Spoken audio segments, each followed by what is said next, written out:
We got some news. The world's crazy, man. The world's crazy. Man, this past 24, 48, 72. What comes after that? 80, 86. Well, especially because he's been making some short form videos that have been popping too. So you've been getting a ton of attention on short form platforms too. Yeah. Guys, I think almost at the viral limit. I listened to this girl, Adley Kinsman, Yeah. who she is. I think she said for herself, she's not saying that this is the standard all the time, but she said for herself, 5 million is viral.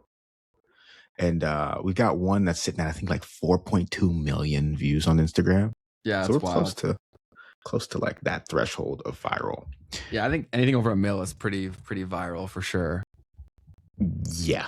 Once you're hitting over 1 mil, at least there's also such a big difference between 1 mil on short form versus long form too. Oh, it's completely different. It's a sheer top of funnel play where people know that you exist, that when they eventually see our YouTube thumbnails, they're more inclined to click, even though they don't realize why. Yeah. My 1 million on the bond video, that was different. If I had certain things in place, that would have completely changed my life. Yes. You know what I'm saying? Oh, for sure. Yeah, that's the difference in terms of just interest and quality of the engagement too. And you can see that simply from the comments as well, on the short form stuff. Yeah. Oh, it's crazy. And we say this all the time, but don't spend a lot of time on short form platforms. They're just very toxic places for the most part. Yeah, bro. It's insane. But yeah, so I guess let's jump into this news. What a Sell also said is that the Keith D channel. The Keith D channel is the channel where I just talk mostly about finance and economics, but there's another channel. Which is called the Inner Operator, right? Yeah. But yeah, let's dive into the news. Let's do it. I got some news, folks. Just earlier this week, we heard that the Department of Labor is proposing rules that would allow Bitcoin into 401ks. And yeah, so this is something that would increase the potential retirement investment options for more than 90 million Americans. Okay. This basically, it's just a proposal right now from the Department of Labor. But, this is going on. Get Bitcoin into the retirement accounts. Any initial thoughts on something like that, Ben? I think it's pretty well an inevitable thing that will happen. There'll probably be a lot of fighting on it short term, but the price will the appreciation will probably make it so that people are happy about it eventually. And what I do also think that the more that mainstream money gets involved with this, the volatility that people have come to know, love, or hate with Bitcoin or any crypto, that'll probably start to diminish as more and more people get involved. So it'll be probably a lot more like the stock market. I think that's a fair take, man. We've already seen a lot of the volatility continue to come out of it. I mean, so far, Bitcoin as an experiment has felt or statistically, the volatility has declined over time, right? And it could be a function of the fact that there's more money in the market. It could be a function of the fact there's more people in the market. It's something that continues to play out for sure. Moving forward, we had earlier this week, there's supposed to be the Senate has confirmed an April markup for the Clarity Act. So sometime in the second half of April, they're looking to actually get closer to passing this Clarity Act legislation. We don't know exactly what's in this side of the bill just yet. I think this week they were going to start to put it out, if I'm not mistaken. But there seems to have been some progress that's been made in Washington about this bill. Some people are saying there's progress. Some people are saying, I don't think that there's really been any actual progress. I think they're just going to try to move forward with what they have, but we'll see how it all goes down. Moving forward, we have Binance going to launch oil and gas futures, I think today, potentially, with up to 100x leverage, which is fascinating, to say the least. That's a lot, is it not? It is. Most American financial products, you're not going to get access to that kind of leverage, and they probably won't necessarily be able to offer this to U.S. users. But yeah. So, but that's crypto, man. There's always 100x leverage and stuff everywhere. It's kind of crazy. Truly wild. The speculative nature of finance in general is symptomatic of where we are. Gotta make the dough somehow is how these people are Roll the looking at dice, it. man. Yeah. And it's obviously interesting, oil and gas futures. I mean, this is really a reaction to what was happening on Hyperliquid, I believe, right? Because there was some oil futures that were being traded on Hyperliquid over the weekends while everyone was trying to figure out what was going to happen next. Got And it. so Binance, I guess, identified, well, there must be demand for this product. And so let's launch this ourselves as well. Got it. So another thing that's happened over the past 72 hours is Claude Code. Source code was apparently leaked through basically a file in their NPM registry, which is like a dependency, I believe, or like a dependency. Yeah, actually, I have no idea what I'm talking about, so let me stop. But essentially, there are key pieces of infrastructure that people use to run applications. And what they'll do as a developer, what you'll do is you'll reach out and download these dependencies or these different pieces of software that allow you to run certain applications, that allow you to create certain applications. And so what can happen is, oh, you needed to update something in your code base, or you needed to update something on a project that you're working on. And so you'll reach out to these servers, download these new materials to update everything to make sure that it's all functioning and make sure that you don't have any bugs or whatever. And when you do that, obviously you've downloaded something from the internet. Well, there was an injection that was made in one of these major kinds of dependency. I don't know if it's the right word to call it, of things that they were downloading, right? So they're downloading this thing, but there was something that was malicious in that code, but everyone is like kind of just updating their code all the time, whatever. And when they did that, there was some sort of a bug in the code. I think I'm actually mixing two different events in one. Yeah, I'm definitely mixing up two different events in one, which was this thing right here. So anyways, there was another thing that happened where you had a massive injection, like I was just trying to describe. And that was totally separate from this event. But so anyways, Cloud Code also had their actual source code leaked is what happened. So totally mixed those two stories up right there. My apologies. They're good. They're good.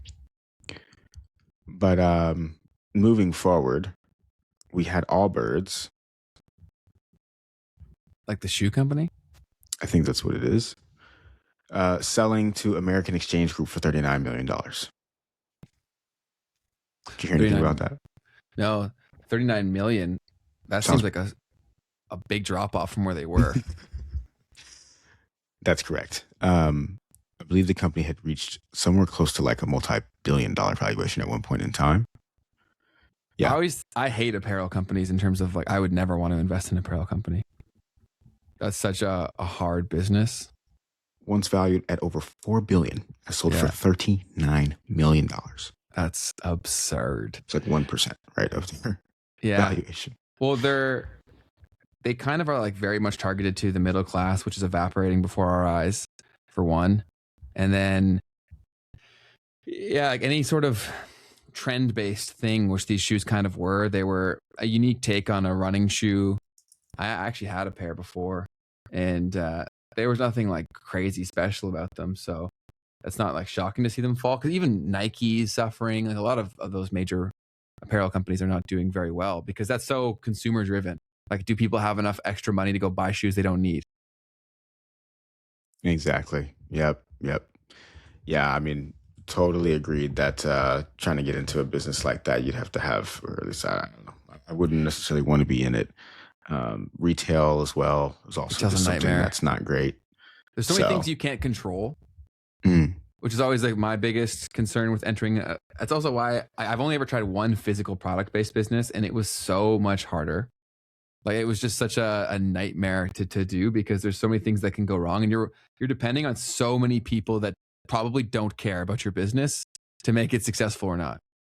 Right? Like, true. Let's say you hire an employee and they give people a horrible experience, you've probably never even met the person who did that, but now forever that person's going to associate your brand with a bad experience. Facts, man. No doubt about it. The next piece that we've got here is Google sounding the alarm on quantum.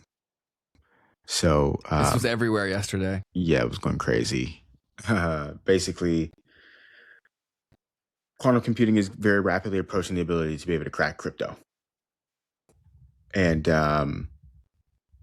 people are freaking out about this and saying that Bitcoin needs to upgrade immediately, right? To not have this become a massive issue. So, yeah, there was a video that you sent me, Ben, about this. Do you think it's worth trying to play that one? You can try. You can if you can find it. But like, why it's the very big deal is because that's kind of one of the biggest core principles of what makes Bitcoin valuable is the fact that it is secure. And so if this could threaten that, that kind of undermines a lot of what Bitcoin is trying to do. And so the permissionless or the open source nature of it is a pro and a con, because that was people's argument for whenever you say, okay, if this has been corrupted, my bank is long since done. Well, they're like, okay, well, that's a centralized entity that can make changes way faster than someone could on Bitcoin. Right. So I'm hearing a lot of echo. But yeah, so that's definitely a big thing where it's perfect timing because we're having Jeff Booth on tomorrow. So I can't think of a better person to come on and talk about this, because he always talks about all of his thesis is dependent on Bitcoin remaining decentralized and secure. Totally, man. Yeah, it was super, super exciting to hear that. There was also the clip of him talking about why it won't matter. I'm going to be very interested to try to pick his mind on that, because that video that you sent me, man, I don't think that helped me at all. No, no, I was very lost. But so I'll have to bring him down to my level on explaining why quantum is not as much of a threat. That's one of the biggest problems I think all the Bitcoins people have, is that they all talk to each other almost exclusively, because they kind of see like, oh, you're either a Bitcoiner or you're not. And that's kind of split the world in two in their eyes. And so the problem with that is that they're so far removed from the people that they would need to adopt the technology for their core thesis to probably ever happen. So there's a serious communication problem there. And I'm really hopeful that we can make tomorrow's episode awesome to try to translate some of this stuff. And also, I think that Jeff said it probably enough times that with the right questions, it's probably very doable. No doubt. No doubt. So the next piece, man, is really just to talk a little bit about what's going on with this military operation that's happening in the Middle East. So right now, it's nonstop headlines, so it's kind of hard to really give you this in any sort of a sequence. But this was as of 2 days ago. Trump was reportedly willing to end the Iran war, even if the Strait of Hormuz remains closed. And then yesterday, there was also a quote of him basically saying this is going to be over in 2 to 3 weeks, and that the United States is willing to leave without a deal as well. So Trump is supposed to make a major announcement tonight. He's going to have a press conference at 9 p.m. Eastern, where he's addressing the United States about potentially this war. We don't technically know exactly what it is. A lot of people are saying that he's going to talk about NATO and pulling out of NATO and talk bad about NATO. And basically how potentially they're going to just leave, as is what we're kind of seeing. So some more of his words specifically were on his Truth Social. All of those countries that can't get jet fuel because of the Strait of Hormuz, like the United Kingdom, which refused to get involved in the decapitation of Iran, I have a suggestion for you, which is to go over there and basically take it yourself. He says you'll have to start learning how to fight for yourself. The USA won't be there to help you anymore, just like you weren't there for us. Iran has been essentially decimated. The hard part is done. Go get your own oil, he said. So since things have continued to develop, Iran has started to strike American companies. They struck an Amazon, and servers hosting Amazon Web Services in Bahrain have been hit. This was as of today, this morning, we were hearing this. And in fact, Iran also basically very recently said that they will, they're going to start attacking American companies in the region. So they told like all of them to leave essentially while they can. Wow.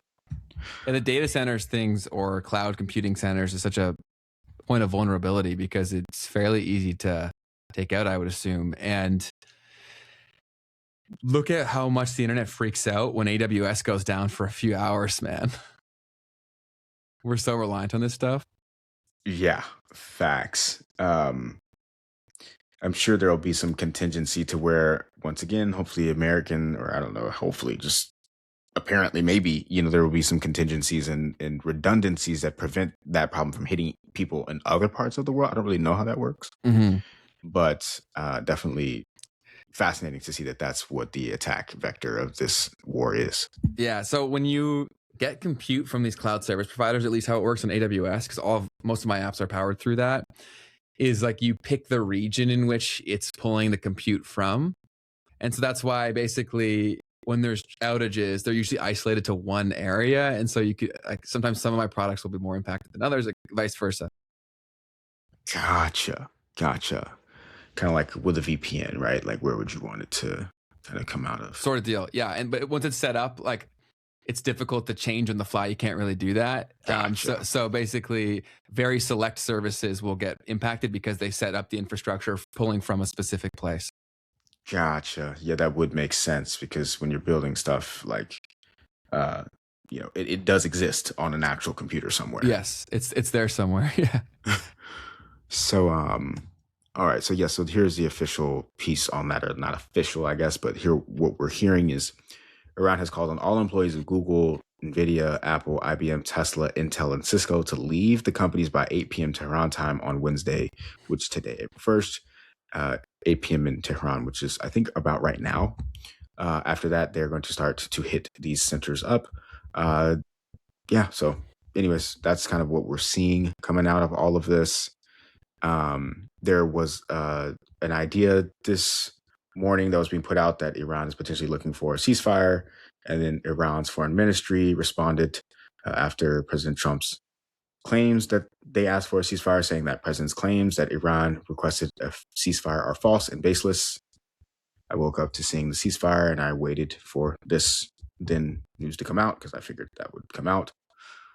And then Iran also apparently came out and said that the Strait of Hormuz will not reopen based on President Trump's absurd displays. So, anyways, the other piece of this that's happened is the UK Prime Minister, as well as the Prime Minister of Australia and also Donald Trump, have all over the last 24 hours said that they were going to come out and make an announcement or address their nation. So far, both Keir Starmer and Albanese from Australia have already made their statements. Australia, basically what he said was, it was a really weird thing where he came out and he said, everything is fine, which is a really weird thing to block off all the news stations to say. That's all that's all that was said. Like what he said was, there's nothing to worry about. If you can, stop using gas, like start using public transportation if you can. But that was it, really. I guess they kind of have to do that stuff because things are going so crazy on social media. Like, look at even our clip, right? Like your clip that you posted has like 4.7 million views, right? True. Yeah. So this guy was like, how long does this become? Please take the train to, you have to take the train or whatever. But no telling exactly what's coming. And then for Keir Starmer out of the United Kingdom, the message was a lot longer, I think, or at least it was more about UK's not getting involved in this conflict, even though they have continued to kind of been pressured, right? We just saw Trump saying, you guys go get your own oil. And they're like, look, we're not getting involved. And Keir Starmer also very bluntly, he more specifically said, like, this is going to impact our country, right? And this will not be easy, were words that came out of his mouth around the whole situation here with the war in Iran. So we don't know what Trump's going to say just yet. But like I said, there's been some circulations of him saying we're going to get out of NATO and try to lay out the plan for the 2 to 3 weeks of how they get out. Another thing here, this is not the foreign minister, but the head of the parliament in Iran made this tweet this morning. He said, out of context quotes and manufactured FOMO equal war profiteering 101. Do your own research. So the guy is just kind of coming out and like basically telling people how to play the conflict from the market's perspective, as well as, basically don't listen to the Trump administration. They're all lying. It's kind of what he's on social media doing is kind of crazy. It's like this Twitter beef between Trump and this guy who's the head of parliament in Iran. But in general, my kind of take on all of this is that as long as the Strait of Hormuz is not fully opened, yesterday there were some reports that traffic did start to pick up a little bit from the graphics that I was seeing. It wasn't significant, but people were acting like it was such a big deal. I'm like, bro, like nothing changed. There's not a whole lot of traffic flowing through the Strait of Hormuz, but the fact that there's anything happening is definitely a good thing. If the Strait of Hormuz continues to stay closed like this, we're already seeing like some countries have 48 hours, right, until the stuff starts to hit them or whatever. We saw JP Morgan put out a report that said, look, around mid-April, things are going to start to hit other people and pretty much everyone at that point. So it's continuing to develop. Hopefully there's an off-ramp to this. Like, the thing that I like to think about is what's the incentive for things to not get figured out? It's not a very good incentive unless there is some alternative agenda. You know what I mean? Just to be honest, which is possible. But yeah, so anyways, we'll see how this continues to play out. But so far, nothing too crazy. That's what I heard some people say yesterday was, do you think there's some sort of method to this madness where we'll look back on it in a few months and think like, oh, okay, like there was a plan to this? I'd say the chances of that are fairly low, but I don't know. Like it's entirely possible. I don't know anything about anything, so it could be like that. And I certainly hope that these things get randomly resolved very quickly, and it was all part of a bigger plan that makes our lives better. But I'm probably delusional in that hope. No, yeah, I mean, it's funny because I almost continue to, well, I definitely continue to get sucked into this idea that there's something there. I just, I've had a bunch of comments come in on my post, like, why would you ever even listen to anything that Trump says anyways? Like, he's always lying. I'm just like, I guess I'm still wanting to take, like, he's saying things, you know what I mean? Like, I have to take some of that as data, as information, right? Of something that I could work with to some degree. But at the same time, things continue to march in a direction to where it's like, I don't know if he is saying anything. Like, maybe you just literally don't listen to anything that he's saying at all. But they usually put some truth amidst the bullshit. That's what I would like to believe. I'm sure if you studied enough, you could probably find some tells. I'm surprised there haven't been more social. True. People that have gone through all of this stuff and be like, okay, here was truth, here was lies. Yes. Everyone has tells to a degree. But yeah, it is what it is. I think you got to have your own tolerance with it, consume what you can without going crazy. But this person, Mary, had a really interesting point that I would love to talk about with you, Keith. Yeah. So crypto is a human-made product versus gold/silver is a product made by a higher power. So I would argue that a little bit, because I think that to actually get the gold or the silver required human involvement, right? And so how is that different from writing code to create this thing? If a higher power made us, how is that any different? It's an interesting idea. I mean, there's also the use of it, right? Like, we've also come up with the use for gold. We created the utility through us. Yeah. True. So then what's the difference between, why couldn't we do that with something digital as well? For sure. That's a great question and thought for Jeff. Super good. Yeah. Oh, really good. Yeah, actually, Mary, come back with that tomorrow, because that's really, really good. And also, I'm going to finish listening to his book again in preparation for tomorrow, because I really want to make that great. But if you guys have any questions for Jeff that you want us to ask, definitely let us know, because that'll be a good one. Yeah, legitimately, if I were, I'm going to be preparing questions for Jeff and have been.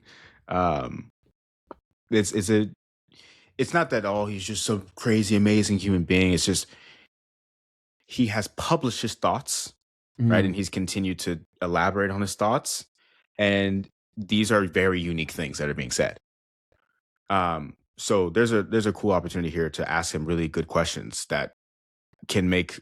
I think he's really at the edge of what's happening with humanity Mhm. and uh, how technology is going to help us get to a better place or potentially hurt a lot of people and push us into a bad direction. And I really don't know that there's not anyone like him who's saying what he's saying right Yes, about this. that's a great way to put it. And we are at a fork in the road, right? We're gonna go somewhere from here.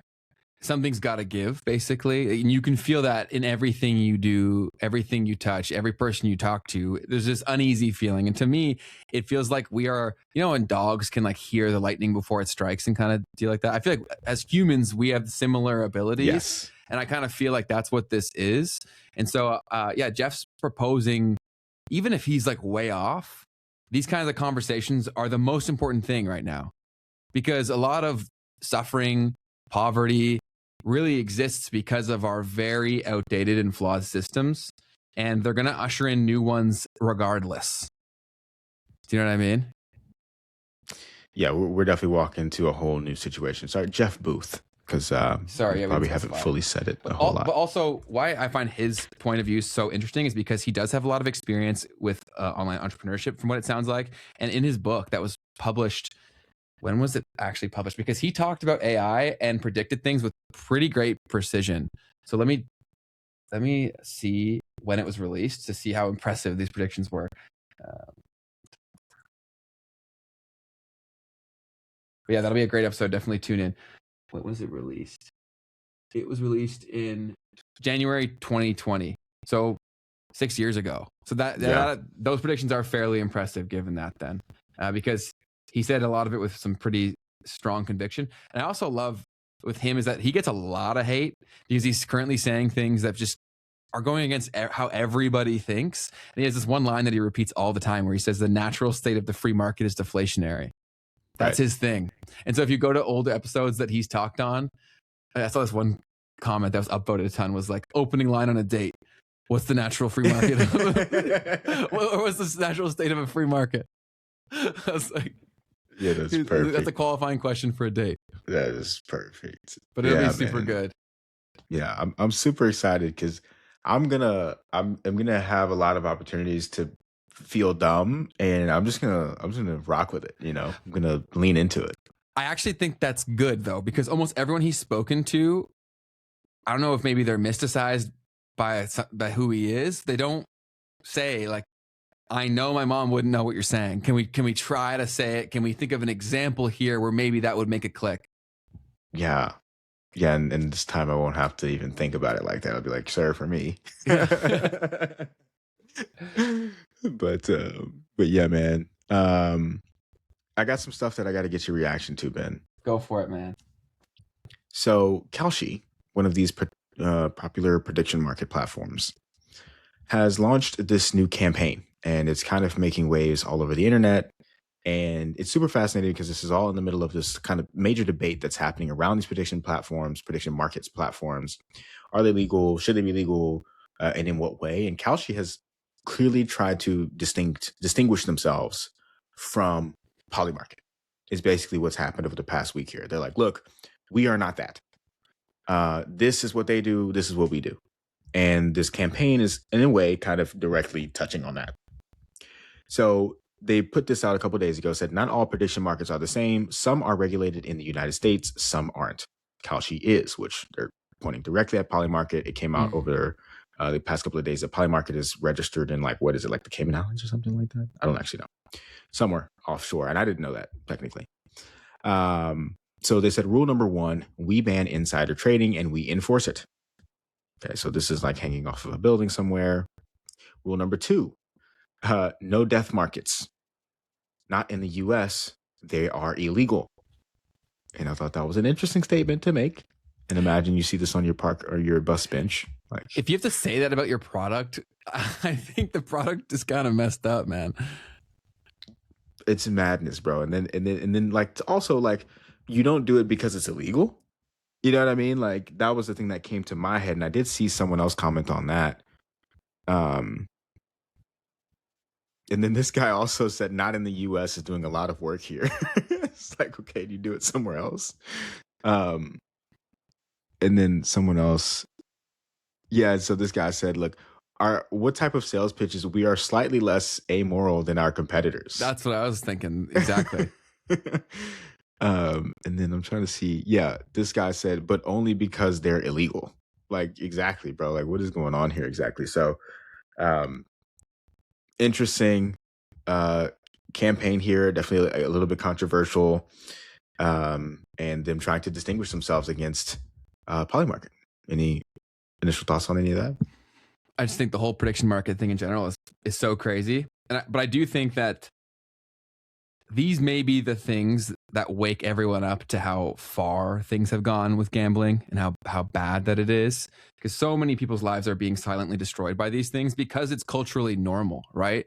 If it's been normalized, it's just like, okay, it's just taking an L. Like I sent a video to you, I think it was last night, where there was like, it was something like, oh, what was it? It was something about they're having horrific, painful losses.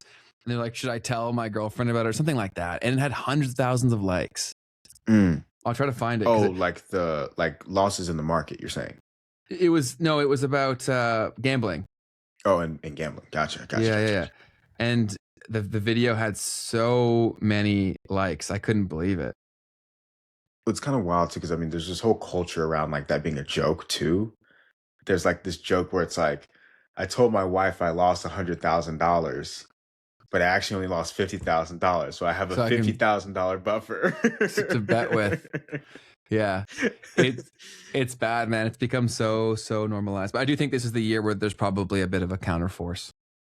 No doubt, man. Funny enough, the non-counterforce here, Jamie Dimon, is signaling that JP Morgan will actually enter prediction markets as competition surges. This just came out a couple hours ago. So JP Morgan is weighing a move into prediction markets as crypto firms, startups, and rivals like Goldman Sachs race to dominate the fast-growing sector. Anything to make money. It's crazy, man. And then there was a specific statement here. He said, it's possible one day we'll do something like that. He said, though he ruled out offerings in sports or politics. Oh, okay, cool. I didn't read it like that the first time I saw it, but I'll take these people's word for it because it's CoinDesk. He said there's a bunch of stuff we won't do, and obviously we have strict rules around insider information. So, yep, they're moving into it. So here we go. And then another thing that's breaking the internet at the moment is this situation with Kit Kat. Did you see the situation with the Kit Kat? I saw people talking about it. I didn't see the source. Okay, so apparently there were some thieves that stole 12 tons of Kit Kat bars in Europe. Chocolate heist. Oh, really? CNN makes you pay? Interesting. They all do, man. Gee, CNN. I'm not paying for CNN. I mean, come on. That should be free. But essentially, there was, and this was a few days ago, right? So it could be leading up to some big major April Fool's joke. I don't know yet. They're basically saying it's not. But it was some shipment that was going from, I think it was like somewhere from Poland. It was leaving Italy and going to Poland, and the shipment didn't make its way to Poland. And so Kit Kat put out this official statement saying that we can confirm that 12 tons of Kit Kat products were stolen while in transit between our factory in central Italy and their destination in Poland. We are working closely with local authorities and supply chain partners to investigate. The good news, there are no concerns for consumer safety and supply is not affected. Thank you. I don't really know how you could confirm that there's no concerns for consumer safety. I just thought about that, right? Because if someone has your Kit Kat, then you don't know what they're doing to that Kit Kat. And then they could just start distributing it. So how could there just be no consumer safety problems? I guess they're saying from their official distributors, but how could you possibly govern unofficial distributors? Or even like your official distributor could buy some from this person. Right. Okay. So maybe that's what it is, because maybe they could say like, well, if once it gets to somewhere, if it's a part of this batch, then don't sell it. Maybe. I don't know. Yeah, maybe. I don't know. But I'm very curious to stay up to date with that to see if it is an April Fool's joke or something. So the internet ran with this, right? So a bunch of companies started doing their own weird little official statements. So Domino's Pizza in the UK said, "We would like to share our thoughts and condolences with Kit Kat following their recent sad news. On a completely unrelated note, we're pleased to announce that we'll be selling a new Kit Kat pizza." That's funny.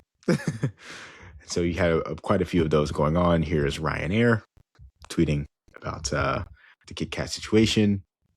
And then 7-Eleven, we present to you our new Kit Kat flavor drink. Whenever things get this big, I'm always very skeptical that this is organic. For sure. I mean, this one especially because it's not that much of a bit. Like I you know what I mean? Like it's really not that funny. you know? Not at all. But yeah, so people have been kind of making these jokes about, somebody pulled up with a bunch of Kit Kat, like should I report them or whatever kind of a thing. And so anyways, when other companies are putting out announcements that are not about that, people are like, what? Like, what's going on? So White Castle said this was a White Castle in Las Vegas. He said, after 10 incredible years, we've made the difficult decision to close their White House or whatever. And then somebody was like, wait a minute. I thought that this was, with all the brand posts popping up today, I thought this was another Kit Kat bit. There was another one that happened in the sports realm where some like guy was getting transferred or whatever. And it was like, is this a Kit Kat thing? So anyways, How many today Kit Kats is 12 tons? Sorry to cut you off. it was 400,000 Kit Kats. Okay. 430 something thousand or something like that. So they put out an official statement today in response to the other official statements saying, thank you for your interest in the missing Kit Kats. But just to clarify, this is not a stunt or an April Fool's joke. Someone really stole 12 tons of Kit Kats, and we really want to know where they've gone. So we've created a stolen Kit Kat tracker that lets you check if your Kit Kat is from the missing batch. There's no way this is organic. You see what I'm saying? 'Cause I'm like, okay, well, now you're milking it, right? So I actually went to the site. It's the campaign. I went to the site and they went to the stolen Kit Kat tracker. And It's like Willy Wonka. Yeah, it's like, did you win the golden ticket kind of a thing? That could be, I guess, how they're doing it. Yeah, so they have a Kit Kat tracker. I was a little bit nervous to go into the site. I guess they have my information now, but that's what's going on in the world. That's some BS. Yeah, that's definitely manufactured, but that's interesting. I wonder how long they'll ride that. Someone put out a tweet today I saw where it was like, here it is. He said, April Fool's doesn't really hit the same in a misinformation epidemic. Yeah. Bro, every day is like April Fool's. Like, yeah, we're so numb. So, yeah. And then there was these guys making fun of like crypto projects. Crypto projects love to do April Fool's jokes. Somebody was like, dude, like if you're a crypto project and you have a token, do not make an April Fool's joke. Like, dude, that's so dumb. You can tank the price of your token and your project and like it won't come back. You know what I'm saying? Once you kill that trust, it's gone. So anyways, yeah, just fascinating times that we live in where, there's just way too much going on for an April Fool's joke to really land. Totally. So another thing that has been circulating around the internet is that OpenAI shut down Sora. We talked about that last week. And now there's kind of some information coming out about like how was it actually doing during that time that it was around.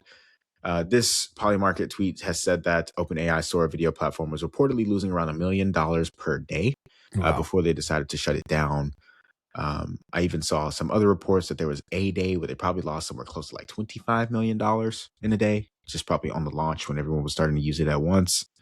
And then there was some other piece about this that I thought was interesting. I'm trying to remember what it was. I think it was just like, it's just in general. This idea that a lot of AI companies are giving away a lot of compute at unprofitable prices. Yeah. They're getting everyone hooked. They'll eventually charge way more.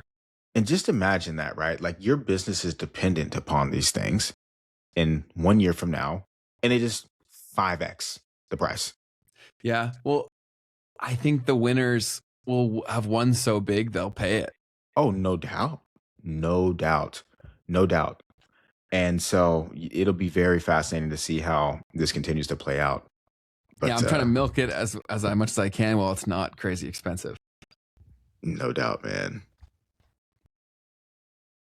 Okay, so moving forward, there's this MIT study that's circulating right now talking about how they've basically mathematically proven that ChatGPT is designed to make you more delusional. The paper calls it delusional spiraling, where you ask ChatGPT something, it agrees with you, you ask again, and then it agrees harder. Within a few conversations, you believe things that are not true, and you cannot tell that this is happening. Yeah, I wonder, how does that prove it's designed to do that? I guess just by prompting it. No, but I'm saying that's assigning intent to a machine. I don't know how. You're saying that it's designed to make people more delusional. How could you possibly know that? The outcome could be cause and effect, I'm saying. Well, that's what I think that's all that you're saying when you're saying that it's designed in a certain way. Like if the design of the prison system is that you end up coming out worse off, that's all that I'm saying. Like I'm only saying that it's designed in a way where this is the result. Not that you meant for that to be the result. They're not saying that the developers, right, are designed to create these outcomes. They're not saying that it's an inevitable outcome of the developers developing AI. They're saying that the system itself is designed in a way where this is the outcome, which is delusional spiraling. Okay. That's how I interpret that, at least. No, I totally understand. I just think that's yeah, it's an interesting way of phrasing. It's definitely great for spreading.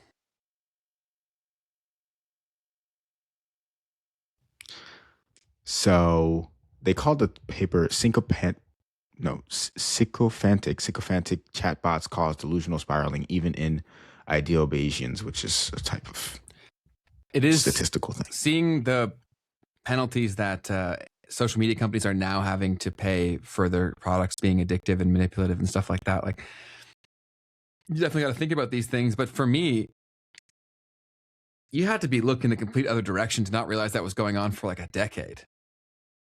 The social media companies getting blamed for the addictive nature of the platforms?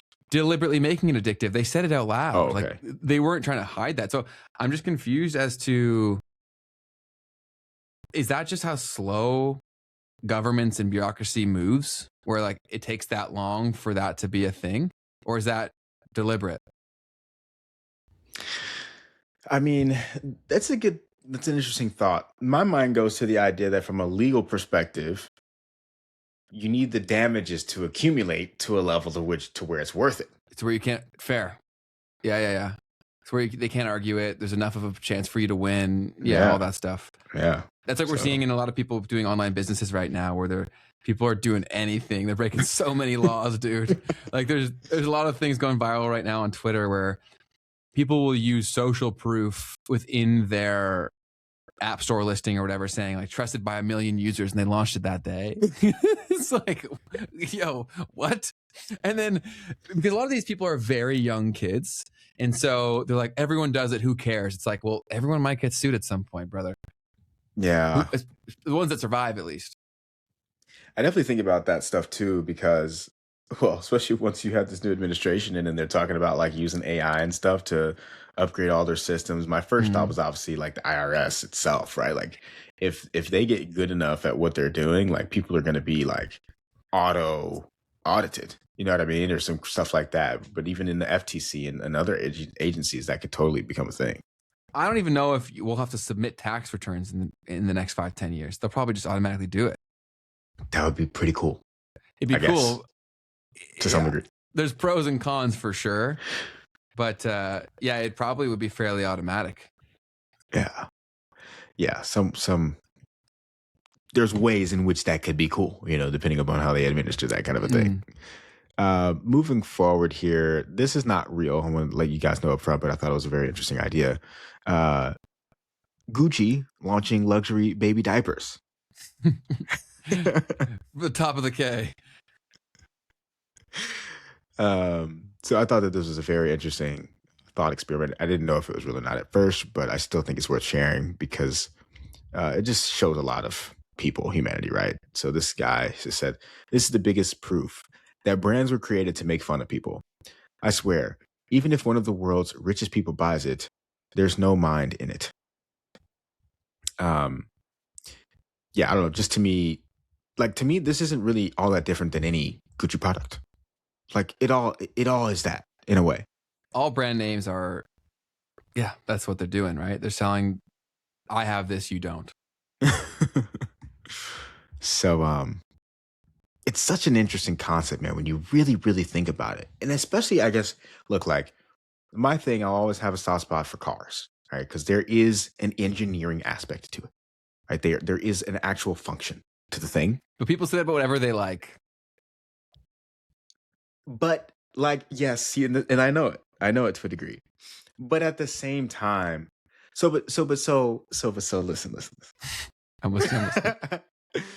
It's still definitely a thing that you don't need to have.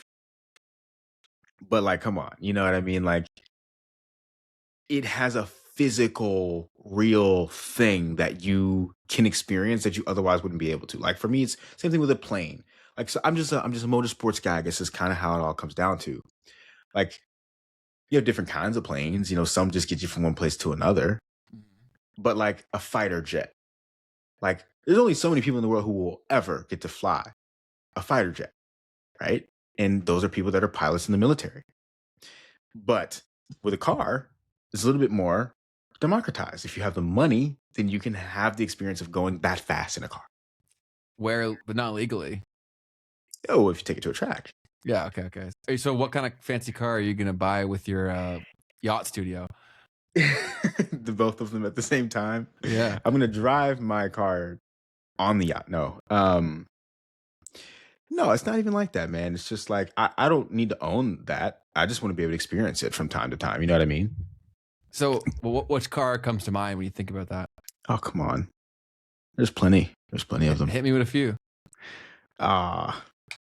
I'm not a car guy. They're not paying me for this. Okay. So no free promos. I was just curious because I'm not a car guy whatsoever. So to me, people will be like, oh my God, that guy has that car. And I'm like, I have no clue what you're talking about. Do you know what I'm saying? Like, I just never cared about that stuff. Yeah. And see, like, it's just, there's so many things about a car, man. Like, there's the way that it sounds for me, something that's really cool, you know?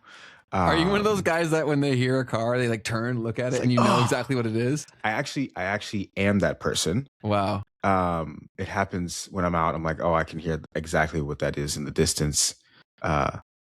Usually the size of the engine is the more easy thing to be able to tell. Got it. But sometimes you can tell what it is too. What a sale said. Studio first, then car and plane later. Yeah, I think that's a good order of priorities. And then Tio had a point here saying cars are a tough one because any logical buyer would just buy Japanese. But low road noise, light steering, gliding on the road, nothing beats that experience. What are Japanese manufacturers? Like Subaru, I believe, is one. Japanese manufacturers, Subaru, Ski, Nissan, Toyota. Oh, Toyota's pretty classic. Mazda's Japanese too. Sounds proper. Mazdas are. I had a Mazda. They're like a great entry level car, and they're probably built better now. But the old ones used to rust like crazy and break down fairly frequently. But what a sale loves cars. I want Gucci flip flops. Like it's just so different. Like, come on, Ben. Come on. Like you wear something, and the only excuse that you can make for something that you're wearing is like, oh, well, it has the purpose of me like signaling status. A car is not like that. Like a car, yes, it does have that aspect to it because of the design or whatever, but like it actually has the ability to get you from one place to another quicker, faster. It's fun. Like it's very, very different to me than wearing clothes, bro. I get it. Yeah. Whatever you like, I think is the most core thing. And then also understanding why you're doing it in the first place is an important thing. But I'm sure some people, like I have a buddy who's obsessed with bougie clothes and watches and shit. And he'll go on and on trying to rationalize his purchases to me by the technology within the watch. I'm like, shut up, man. And then the clothes is like, oh, it just feels different. It's gonna last me forever. All this shit. I'm like, you spent $3,500 on a windbreaker, brother. Like, that's crazy. Dude, that's so different, dude. Heck nah, bro. That's so different, bro. A car goes physically in ways that you cannot experience as a human being without the car. That's fair. There's a physics equation to it in my eyes. That's fair. Like it physically does something that cannot be done. Okay. Unless you pay for it. No, that's totally fair. That's totally fair. Well, I'm excited to see the cars that you buy and drive. All right, all right, all right, all right. I'll move on. I'll move on. I won't justify No, you're my good. silly I'm purchases sure to more you. people agree with you than me. So you're good. So the next piece that I had was, oh, I guess, oof. Okay, so there was this UAE cabinet meeting that happened in this building that they have, and people were like, whoa, like, what is this? It looks like it's straight out of a sci-fi movie. Looks like something from Black Mirror or whatever. It does look trippy. It looks like, yeah, it seriously looks like something that's like Star Wars or something. So I thought that was super, super cool. This was kind of political, I guess, but it's just kind of fascinating. So the Home Office, which is the lead UK government department for immigration, passports, crime and policing, homeland security, and protecting vulnerable people, put out this tweet yesterday saying, police time will no longer be wasted investigating legal social media posts, freeing up officers to patrol the streets and tackle real crime. By scrapping non-crime hate incidents, we are balancing the protection of vulnerable communities while respecting free speech. But didn't they change the rule as to what a crime is? Isn't that the whole thing? I have no idea, but the idea that you're making an announcement that you're not investigating legal social media posts, Means that you used to be. like, what were you doing? Oh my goodness. Crazy. You know, that's crazy to me that they would come out and make that statement. Like, no one checked you to say that you were going to stop investigating things that were legal. Anyways. Yeah, there's a lot of that going on. We talked about the video. I think we had even showed it where the lady in Canada, the cops came to her door apparently, and she was super pissed about it. Filmed it, and that stuff went mega viral. Yeah, dude, craziness. Okay, so one of those things that happened over the past week was the White House in the United States. They had their Twitter account. They were like releasing all of this. Dang, dude, this was hilarious. I don't know why I didn't have this meme from earlier, but they were releasing like all this hype around. They were about to launch something. They did this video that they put out, and if you played it in reverse, it said big announcement coming tomorrow. And it turned out that they were launching an app, a mobile application, right? And so as they did that, they were releasing a couple of like graphics that were like blurred out. And I'm moving into the funny stuff, by the way. Cool. A bunch of stuff that was just blurred out, and it was I'm trying to find some of these posts, man. But they were trying to be mysterious, and people were like, they're promoting this as if they're like about to launch skins on a game, or like they're about to drop an album. Like, what kind of promoting is this? And one of the funniest things that I saw was these guys posting. I'm getting so close to finding one of these. Okay. Hold on. So this is the kind of stuff they were posting, like something new coming up. And then this, like a blurred out thing. Like, okay, like, so what is it, bro? What is this? Blurred out pixel art. And this dude did this hilarious thing where he was like, he responded to one of their posts by saying this and this. And that had me cracking up, because this is just like, this is what's happening in the markets, by the way. While y'all are talking about all that, like behind this is the market is crashing. While you guys are like releasing a Fortnite skin, there's a war going on, and the markets are crashing. So how about that? How about you focus on that? But it's so funny to me how just an image, right, can say all of those things, right? That's memes, man. Just a blurry pixels can say all of those things, right? Yeah, well, it's the piecing together of the context around it that made that the appropriate thing to say, right? So it's basically calling out to the crowd who knows what that's for. That's like the power of memes. Yeah, man. That's awesome. Fantastic. So this lady here, Jen, she said, overheard a new insult. You have a short context window. Thought that was pretty good, pretty solid. That's good. So context window, when you're using AIs, right, there's a certain amount of context that you can submit at a time. And with that, the AI can process only so much at a time. And so, yeah, somebody has a short context window. Chung Fan, popular fintech sort of commentator. If your CFO wears any of these shoes, your company will survive the recession and oil at $200. Classic shoes. Classic, classic, classic. The company meeting. Oh no, what? They got a report from the copyright holder. It was a company meeting in the next 5 years, and what it was a guy standing around a bunch of Mac Minis. Oh, got it.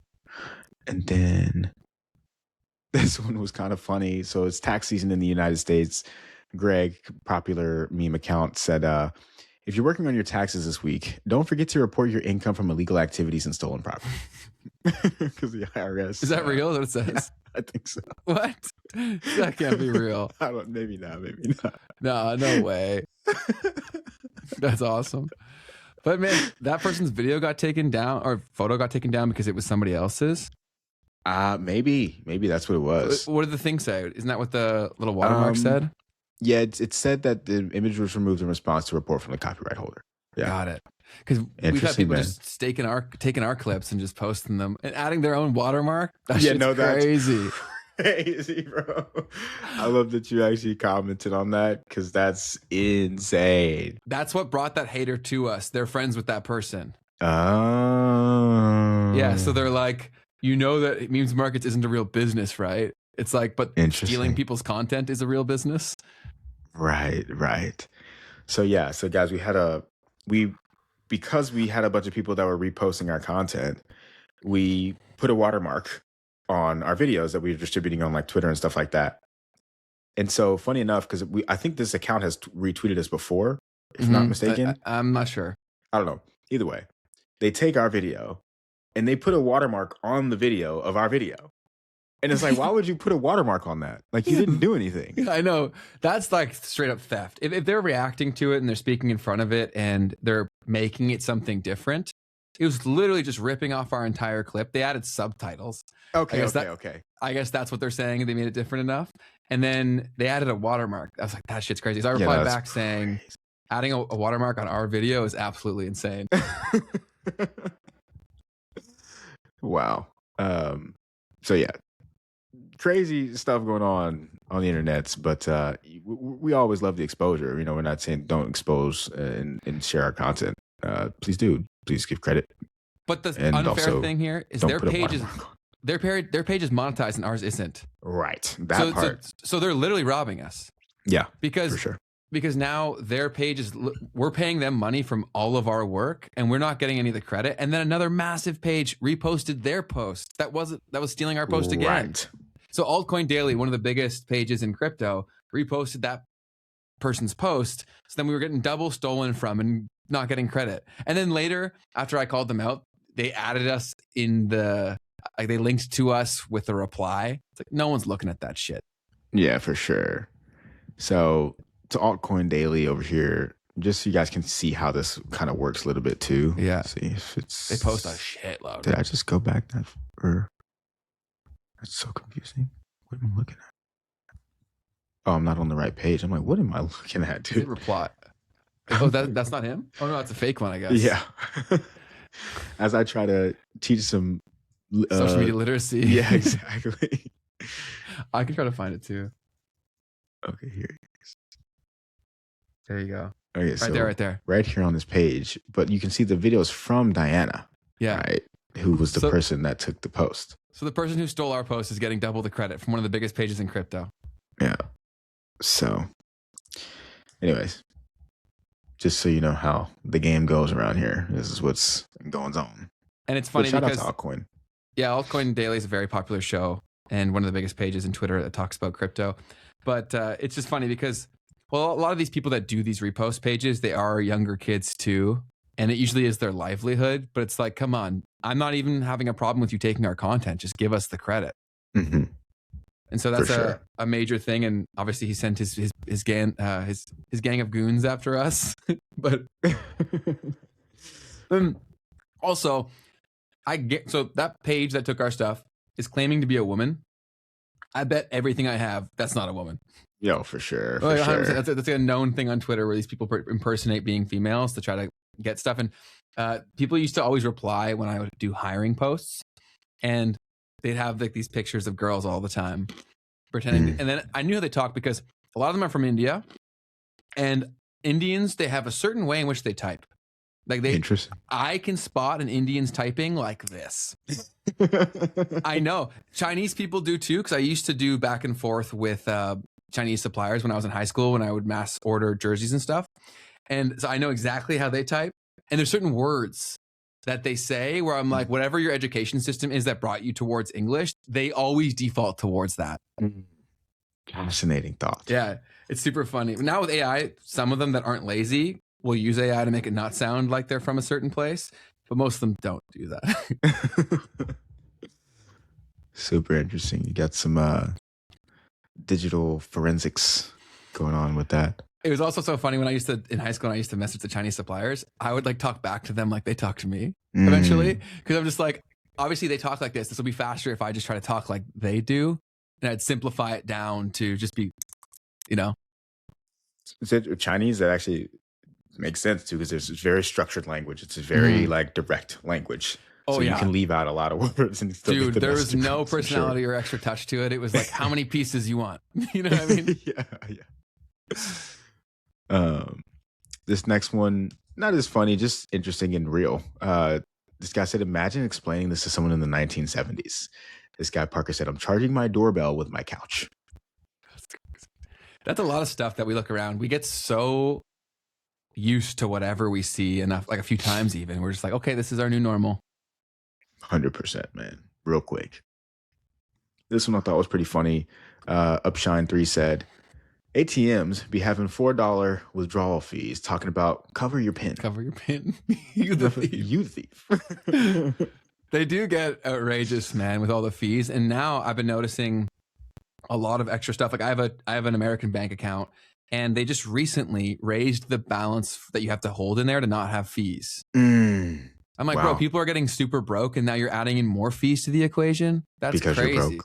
Yeah, it's ridiculous. So I had to add more money to my American bank account to not start getting hit with fees. It wasn't like a crazy number, but when people are really strapped for cash, that little bit makes a big difference. Sure, man. For sure. This next piece, let me see here. So this guy, I don't know who this guy is or anything. John Rothstein. He's a college basketball commentator, I believe. And there was this event that happened. We'll dive into it in just a second, where UConn like hit a game winner. Did you see any of that, Ben? No, I've not been following March Madness at all. Oh my goodness. This also blew up all over Twitter, but we'll get to it. So anyways, this guy was responding to that, and he said, for the first time in 42 and a half years, I am speechless. And then he got community noted.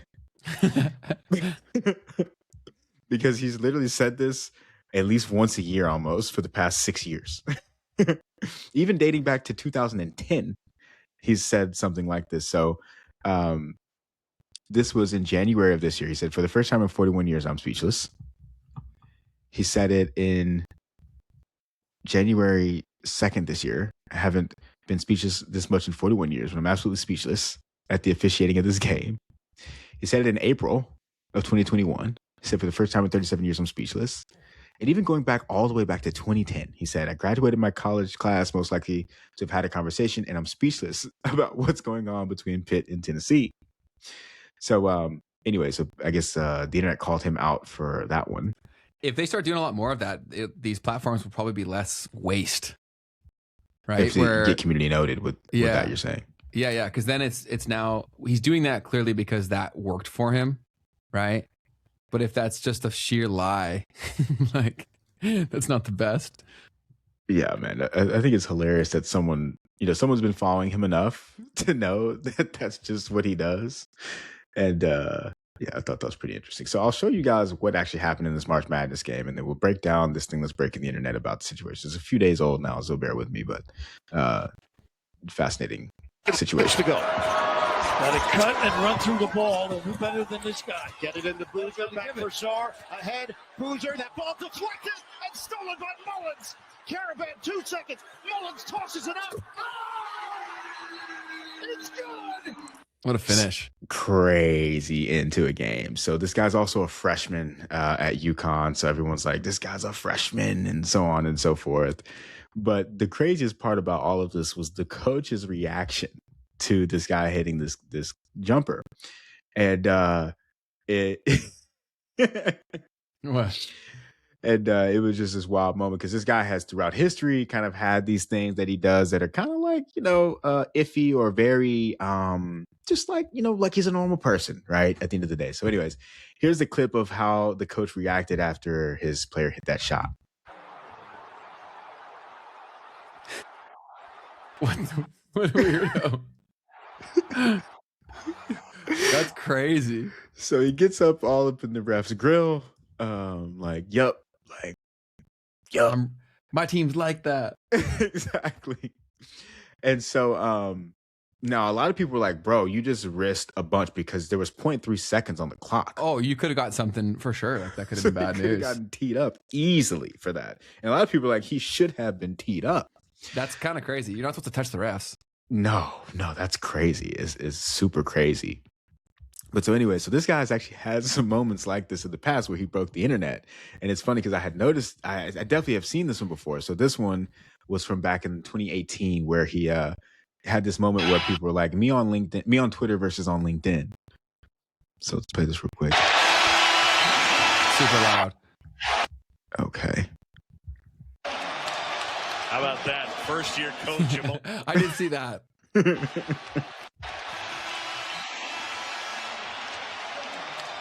How about that? First year coach emotional.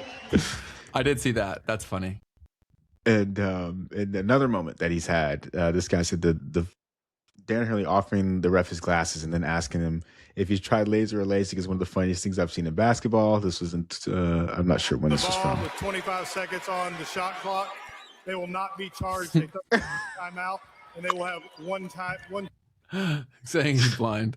Obviously. So this dude is an absolute menace. Troll. Yeah. He actually came out and explained a little bit of this moment that just happened on this podcast. Let's hear him talk about it a little bit. Like that, like, what's up? What's happening? Really, at that point in the game, we had it won.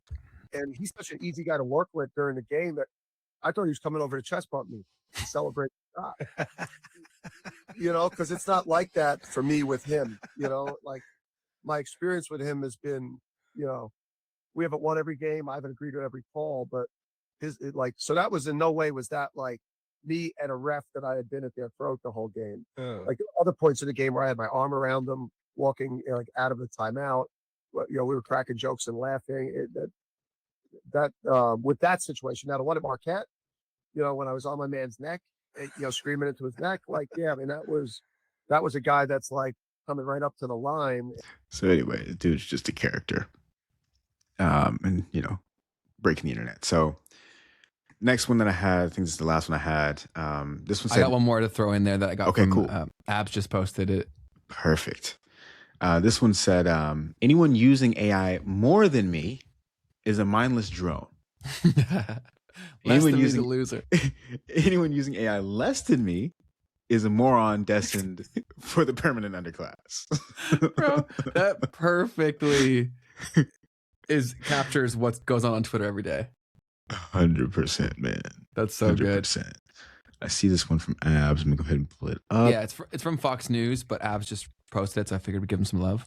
Go follow Abs from Good Evening Crypto. Yup. Senator Tim Scott, who, of course, introduced the Clarity Act, I think believed, and many did, that we were going to have a resolution of this in the fall of 2025. It has gone on much longer, this argument, than many believed.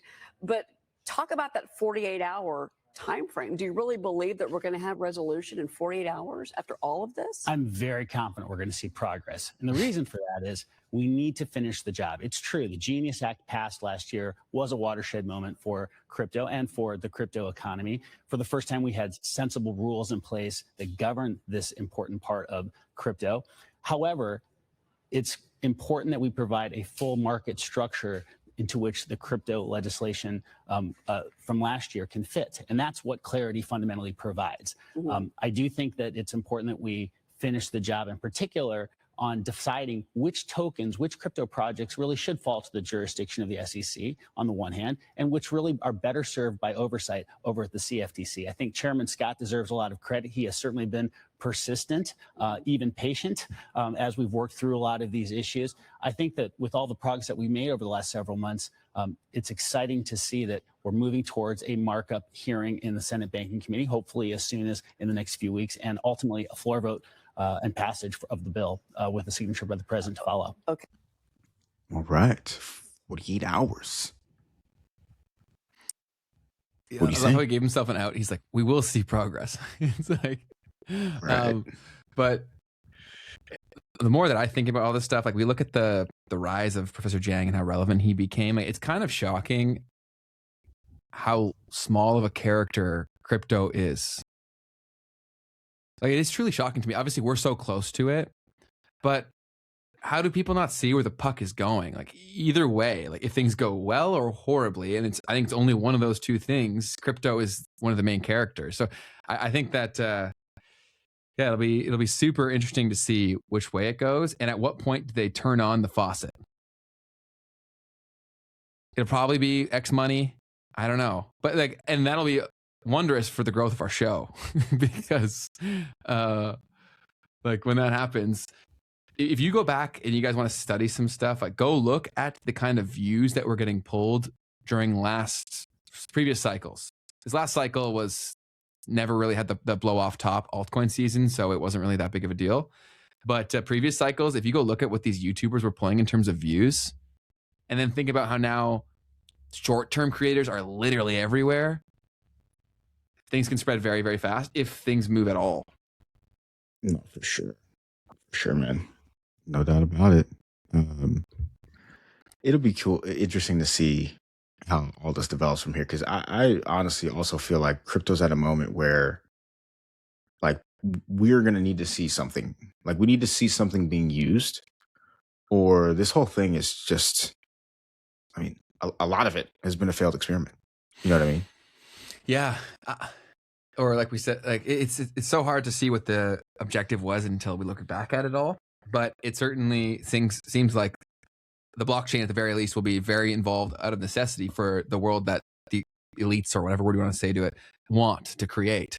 Right? If you want a global system that you control, a blockchain is a fantastic resource to really one of the only ways to do that at scale. A lot of people think that's really what the whole Iran thing is actually about. I've seen online is people like conspiracy theorizing, whatever, saying that it's really all about that, because that's the one spill point in terms of this global financial system is the oil, the Strait of Hormuz in Iran. So yeah, it'll be super interesting to see. But I do think that there will be a random week or period where crypto becomes very, very consistently said everywhere. Who knows when? Could be a year from now. I have no clue. No doubt, man. Only thing I got left is to talk about previous episode, and do it up. that's about it. So Cool. Here we got last week we talked to Freddie Smith, former actor and now activist for the young people. We talked about millennials and Gen Z not necessarily having a very good chance at the moment, kind of getting sold some lies.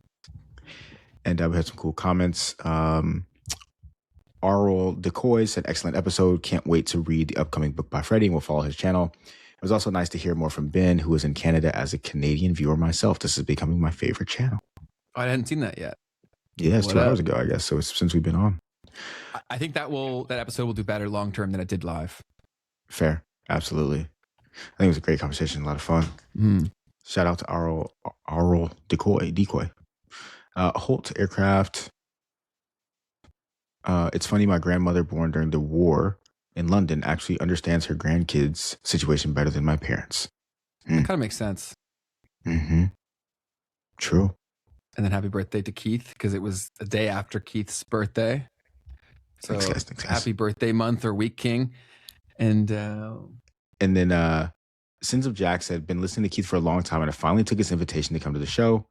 Keep plugging memes and markets, but maybe in a different way, because this is good stuff and more viewers could benefit from this diversification of knowledge. And I told people, I was like, listen, this guy said this come through. Nice. You know, Love that.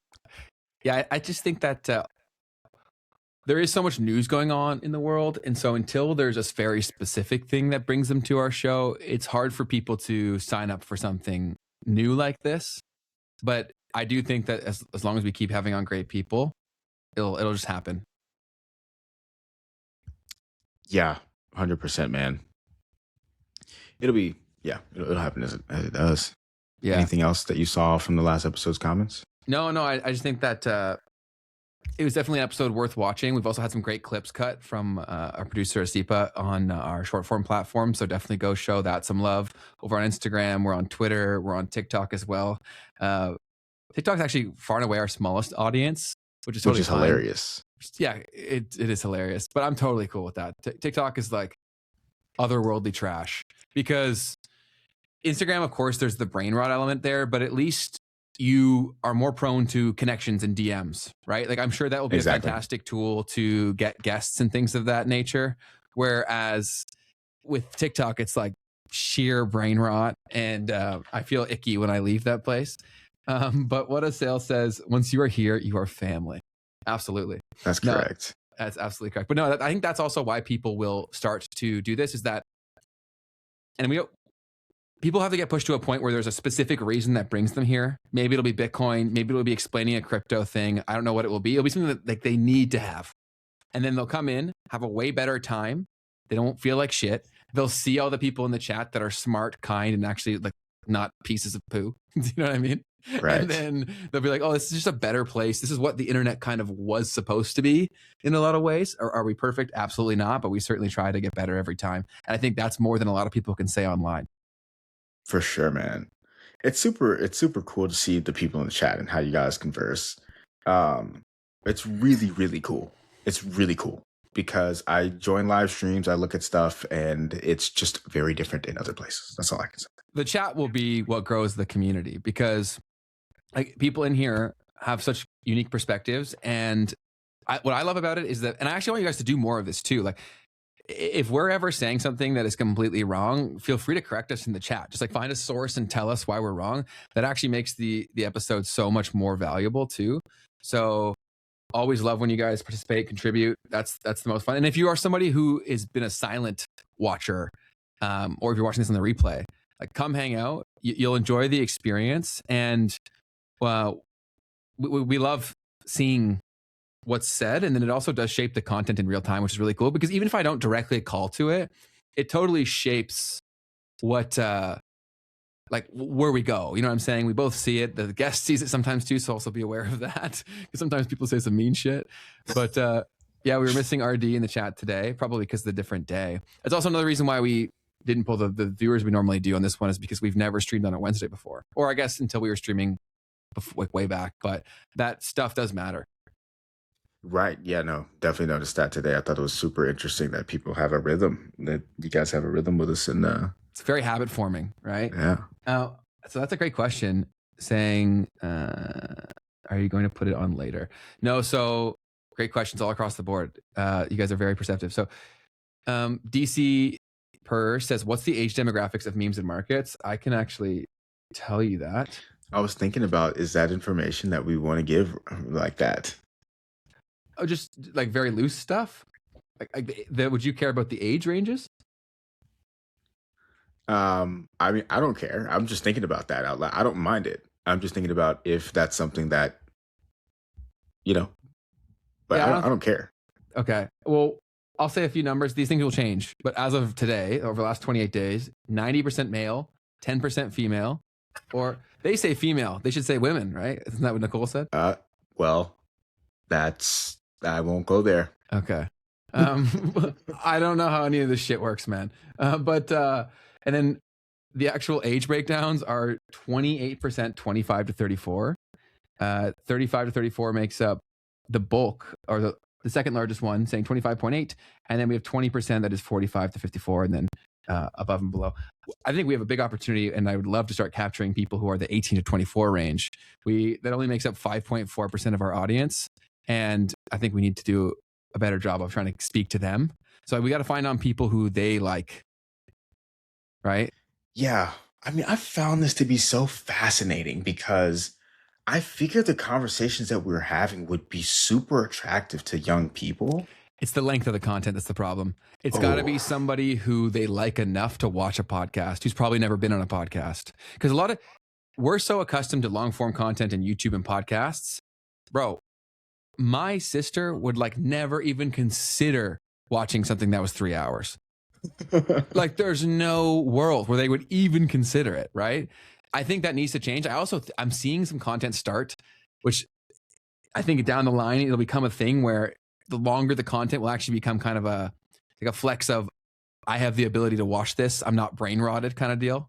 And I'm seeing people say that, like, and people are pitching it really funny. They're like, I saw this one post, I think I sent it to you, Keith, where the guy, his hook was, the elites hide the content in plain sight. They hide it behind like long form content. It's like, you know what I mean? So Fascinating. super good. But then there was something else that there's no Discord yet. But anything else that I missed? Yeah, what's man, up? Been watching since like November, December. 30-year-old gray head. Well, I'm 30-year-old too, Max. Good to see you. And we appreciate all y'all hanging out, and you guys make the show, so we appreciate you tremendously. It's also cool to have people here before there is like a crypto mainstream moment, but it's all super fun. Yeah, so that's it. DC per, like, it sucks because truthfully, this is exactly what younger people or kids need, but until they come to that decision themselves, they will push against it with all they have. That's just kind of adolescence in general. So it'll take strategy on our part, and then I also think there'll just be converging forces in terms of what happens in the world. And unfortunately, like, money is usually what does that. So if crypto starts to run, then they'll watch the longer form content because they'll think that it can make them money. Yeah. And yeah, the TikTok thing has been fascinating because I've realized also, like you were pointing out, like even if you get, well, first off, every time I have something that's about to do some numbers on TikTok, it gets community guidelined. Yeah, like crazy, dude. And I'm like, oh my goodness. But also just people don't engage the same way. Like even if they're watching it, they're not following, they're not really engaging with you. They're not DMing the same way. So it's very interesting to see how that platform works in general. You know, it's very transactional. Complete transaction, very low vibration. It's a fantastic tool for us to use to create the content with because their editing tools are fantastic. That's another thing they did. They removed friction all across the board for every stakeholder involved, right? No friction for you to think, for you to give them data, no friction to create. That's what they solved. And yeah, so we use it for what it is. It's purely top of funnel, but it's also psychologically so different because Instagram does feel a little more intimate. And they've also given us way more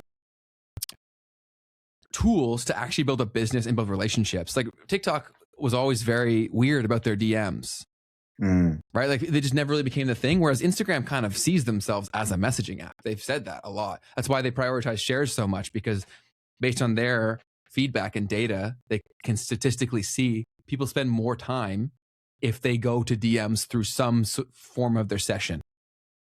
That's why they love shit that gets shared. And that's why your stuff, Keith, right now is popping off so hard. Very timely. The war is huge. Gas is massive and highly shareable. Yeah. I was seeing the share rate on that one that's got 4 million. Dude, it's crazy how many shares that video has. Like, think about that. Think about this, guys. That thing has 272,000 shares, right? And that's the metric that's going to get something to go viral.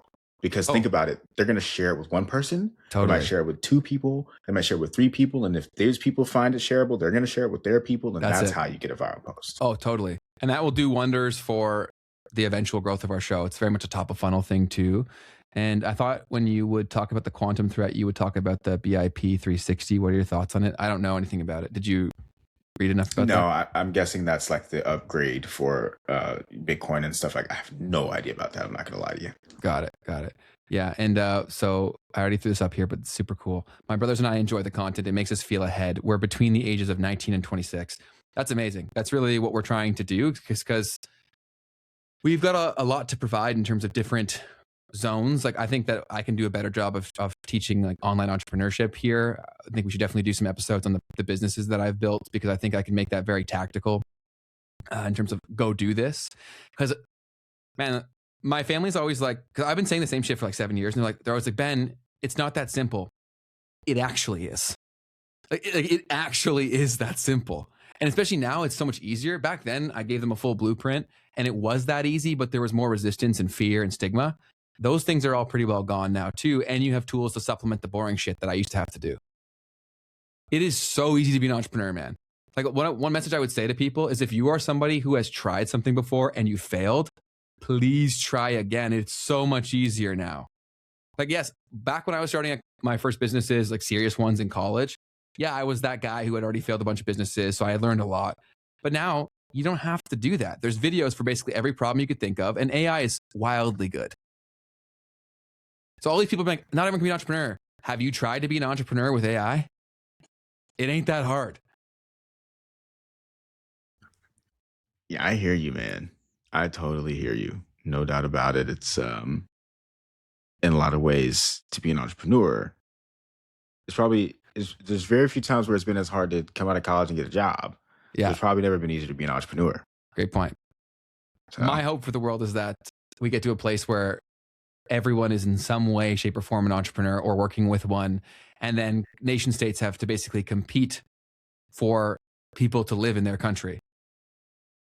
Right? Because if your income is not tied to any sort of physical location, meaning it can be taken everywhere, especially if it's in something that's permissionless, like let's say Bitcoin, whatever, where I have self-custody, then I could just take that wherever I go. So then in turn, it flips the whole thing on our head. Like we are controlled by our governments. We have to do everything they say right now.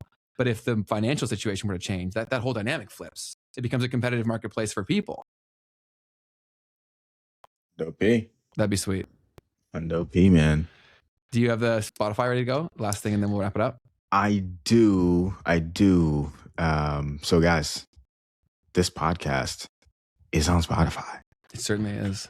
And I'm logged in from a weird perspective here. I'm actually logged in as the podcast. So technically right now, you won't see my music, but we've already got a bunch of songs that we're going to release to you guys when you guys come over here and give us a review on Spotify.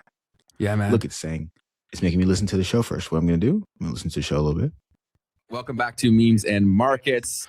And after a few minutes or so, right, I will be able to then leave a review. And so far, right there, people love it. We got 93. So we are 7 away from releasing the Memes and Markets playlist. And super unbiased here, it's going to be the playlist of the summer for sure. The link is in the description of the video. All you got to do, 7 people. There's more than 7 people here. And there's more than 7 of you that have not given us a review on Spotify. I can almost guarantee it.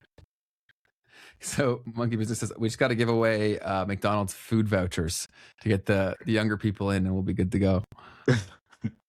McDonald's is not the best food, so I definitely would not do that. But we should be selective. We've had some guests that would probably hit the younger crowd that we've reached out to. I don't know if we've heard back from people, but we'll keep trying. For which, wait, what did you just say there? Like younger guests to get at 18. Yeah. Because that's probably how we have to do it. Also, the one untapped thing there too is that a lot of these younger people haven't really done podcasts. Very true. So that might actually be like the ultimate meta because they haven't been on these shows, but everyone knows their face. So the first people to do it will actually perform quite well. Mm. Yeah, the only young people, man, are clavicular. Yeah, but I think even the young people are starting to become a little wiser in terms of how detrimental a lot of these things are. So Eldrin says, sorry, I'm not on Spotify. We're also on Apple Podcasts if you have an iPhone and that's all you listen to. We are on there as well. And the reviews there matter a lot too. Also, Keith, Apple Podcasts just released the ability to actually natively share videos on there too. So to natively share videos. Wow. Yeah. So now your podcasts there are no longer just audio, which is so funny. And so last little thing, and then we'll wrap up. My professional background is that I was very involved in the world of podcasting because I had a video go viral when I was in college about how to start a podcast. And so I was very tightly connected to most of the biggest service providers within the podcasting space. And it's so funny to see the immune system of a system fight change. And for there, it was video. Like podcast purists were like anything but video. And so whenever I pitched a lot of the things that are now happening to my clients, and they were like, no. And their businesses will probably go under because they were unwilling to do those things. Fascinating, man. It is crazy. That's why also, guys, if we are ever like that, please tell us. Do you know what I mean? Yeah. Facts. Whatever it is that we're just so obviously missing and not seeing. Because we all have that. Everyone has that. Yep. Because they became millionaires from building the audio first stuff. So I get why they're like, who is this kid telling me to change my entire software? Like, I get it. But now a lot of them are adding in the features I told them to do 3 years ago. Crazy stuff, man. Don't fret not being mega crap channel. It's real nice here. Yeah, no, this is also super true. So your audience size and character makes this community a luxury space on the internet. I love that framing. Don't fret not being a mega cap channel. It's real nice here. Yeah, we really want to maintain that. And that's why when we do have a spillover where we start getting just more of everyone, we'll do things to maintain the sanctity of the chat. And we will safeguard that at an affordable price point, so that if you first we'll just restrict it by subscribers, and then if that becomes too crazy, cheap memberships, we'll figure it out. But we'll do it with you guys. But that's all from me, Keith. Anything else you want to add? No, actually, no, I guess not. Cool. Well, guys and gals and whatever else, we will be live again tomorrow. So set your calendars. If you've not subscribed already, please do so. It helps us out a ton with getting guests too. And it's stupid and it's silly, but the more that the people see that number, it's just easier for us to get guests. So definitely please click the subscribe button if you haven't already. Turning on all notifications is the smart thing to do on this channel, because it will only ever be live streams. And tomorrow we have on Jeff Booth, who is one of the biggest names in Bitcoin. And I think there's a lot of people on here who probably discovered crypto pretty recently, let's say even in the last 4 or 5 years.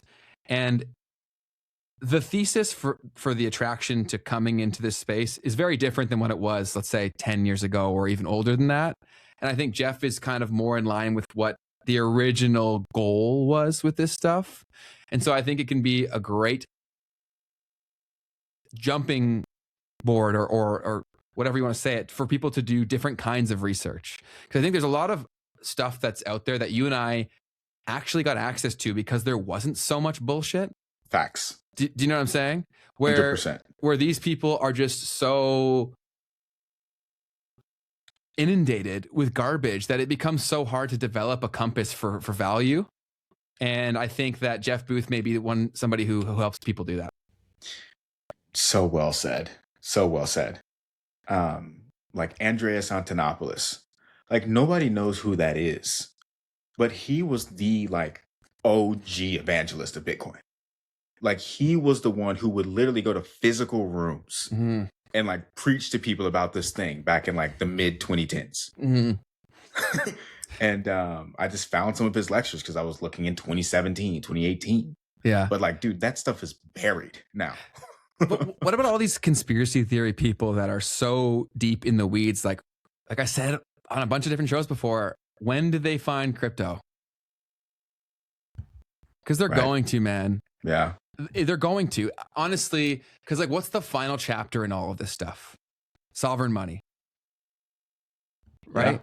Yeah. And what are the only few options to do that? Well, yeah, I mean, it's by far the best. It's the most advanced. I'll say it that way. Yeah. Right? Not the best, but definitely the most advanced. Definitely. Yeah. And I just think that I said it on, whose show was I on? It was Craig's, I think, where I just said that so many of these rabbit holes that people are down are just one away from Bitcoin. And I think it will. The crazy thing is, with how fast these news cycles move, it doesn't even need to be a planted story for it to happen organically, right? Organically, because the spreading mechanisms, I don't need to go bribe the New York Times or any sort of traditional establishment. I essentially just make it an easy story to tell, that guarantees people get views, and it will happen without me having to do anything. That's why Trump is president, man. It's because he also talks like how he talks.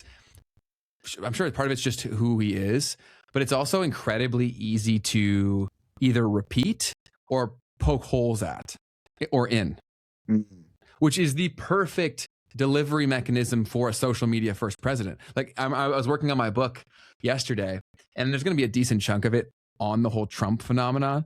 And it's just like it does feel like this was planned for a very long time, because it's hard to think of someone more primed and positioned to be like this disruptive, is a politically correct word. Do you know what I mean? Yeah. I mean, we talk about like the Manosphere guys and how they speak in clips. They speak in hooks. And like Trump's actually the best example of that. And he's so guided by ratings. And so when you think about that, like how we say all this is fake, it's like, dude, he even treats lives like a TV show. Do you know what I mean? He's like, we pulled some great ratings. I heard him talking to Jake Paul, I think it was, and he's like, the ratings were great. That's like all he cared about. You know what I mean? Which is also insane. Like, I don't understand that, because apparently he has like a 99% approval rate. What does? It's just like, that's definitely not true. So Andrew says, if you skip to the middle of the podcast on Spotify, it lets you rate it immediately. Oh, Andrew coming through with the game. So that's awesome. Okay, so there you go. Slide review. Spotify. It's so funny how these big tech companies like just don't have stuff like that figured out. That's also why, dude, I think there's some, like, we have some ideas for stuff that Keith and I go back and forth on for businesses that we want to start down the line. Our first startup that we're launching is very soon. We have a tentative release date of middle of this month.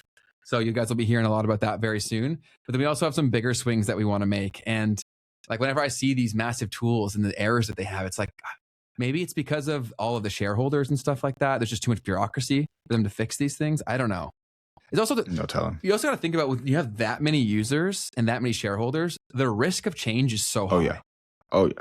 Right? And people get so pissed so quickly. Yeah, I mean, well, Riverside yesterday, right? Like somebody pushed some code, bro, and broke some shit, ruined our whole day. That's what I mean, and that's crazy, because we're paying for this service on a monthly basis, and that's not just them; it happens all the time. But it goes down, and our business just can't function. Like, that's crazy, right? Yeah. So, but that's it for me. And then Eldrin said, "Do you think he will be the last president?"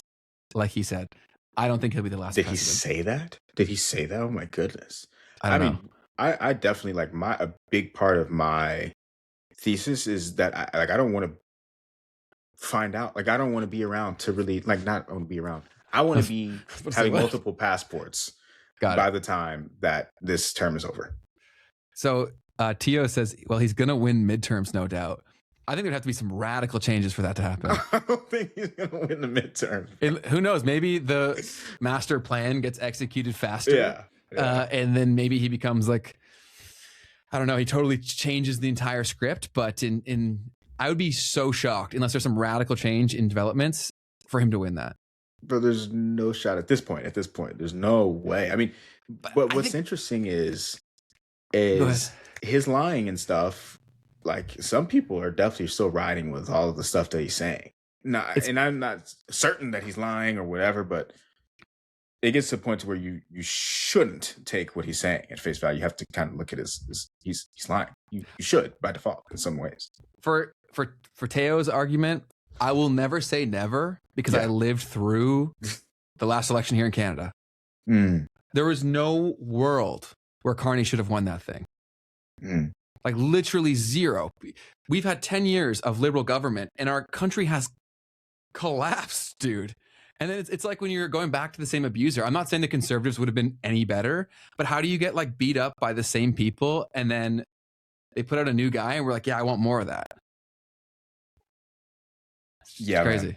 Yeah, that's everyone who was ever voted for Trump. I mean, you see all the big influencers coming out now. They're like, no, like, he lied to us. You know, the biggest people. You know, Sean Ryan's of the world, bro. Like, he's got massive pull.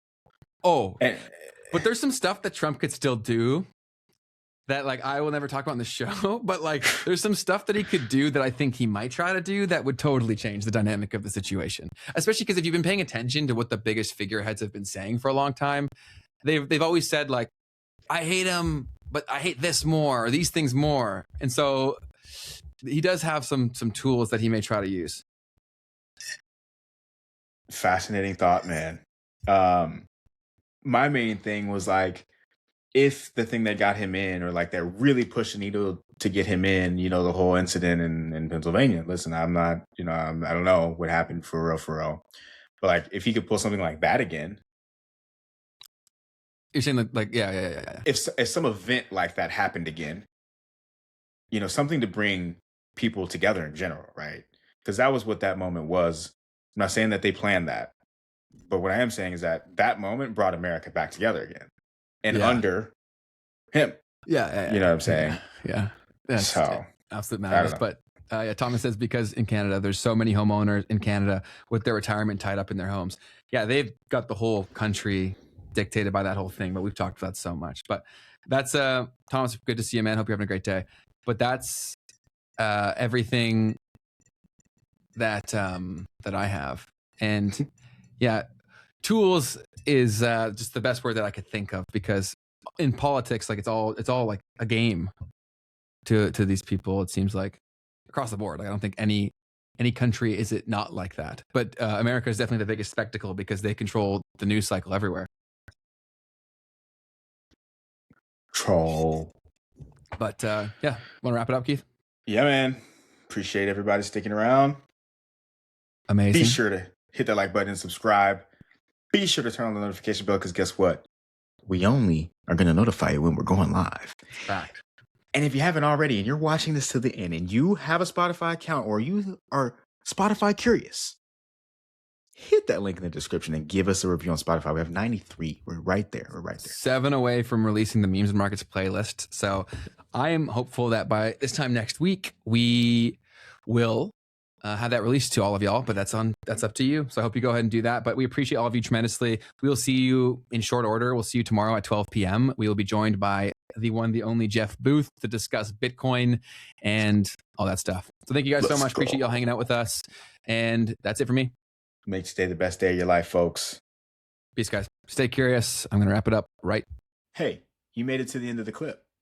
That means you're probably enjoying this. And if so, just know that you can catch us live every Tuesday and Thursday at 12 p.m. Eastern. And if you want to see the full version of this episode, you can click the link in the description down below. Otherwise, YouTube thinks that you will enjoy this next.